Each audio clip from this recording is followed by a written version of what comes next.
Russia's top military commander says the US could strike Iran after completing its campaigns in Iraq and Afghanistan. General Nikolai Makarov, the chief of Russia's general staff, was speaking to journalists in Moscow. Let's cross now live to RT's Yekaterina Grachova.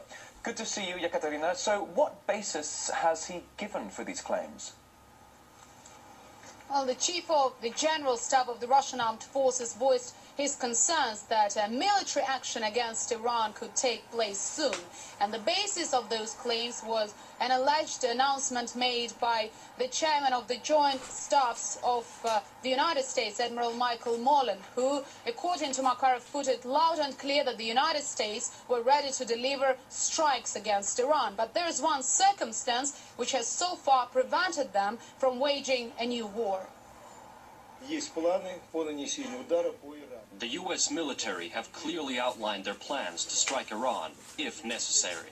But they also realize that they are currently fighting two wars, and will not be able to cope with a third. They will strike Iran only if they first conclude their campaigns in Iraq or Afghanistan.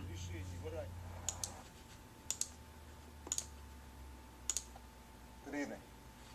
Tonight, I'd like to talk to you about the end of our combat mission in Iraq, the ongoing security challenges we face, and the need to rebuild our nation here at home. I know this historic moment comes at a time of great uncertainty for many Americans. We've now been through nearly a decade of war. We've endured a long and painful recession.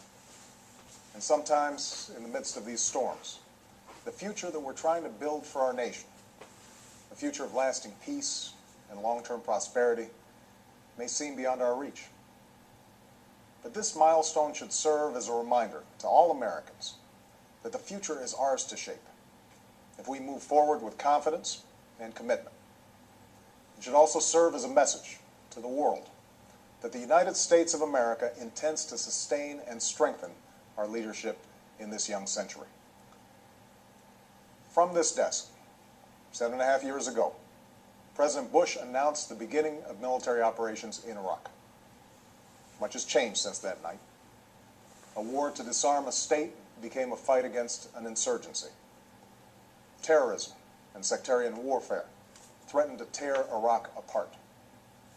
Thousands of Americans gave their lives. Tens of thousands have been wounded. Our relations abroad were strained. Our unity at home was tested. These are the rough waters encountered during the course of one of America's longest wars. Yet there has been one constant amidst these shifting tides.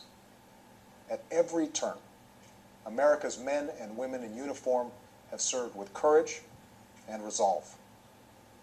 As Commander-in-Chief, I am incredibly proud of their service. And like all Americans, I am awed by their sacrifice and by the sacrifices of their families. The Americans who have served in Iraq completed every mission they were given. They defeated a regime that had terrorized its people. Together with Iraqis and coalition partners who made huge sacrifices of their own, our troops fought block by block to help Iraq seize the chance for a better future. They shifted tactics to protect the Iraqi people, trained Iraqi security forces, and took out terrorist leaders. Because of our troops and civilians, and because of the resilience of the Iraqi people, Iraq has the opportunity to embrace a new destiny, even though many challenges remain. So tonight, I am announcing that the American combat mission in Iraq has ended. Operation Iraqi Freedom is over, and the Iraqi people now have lead responsibility for the security of their country.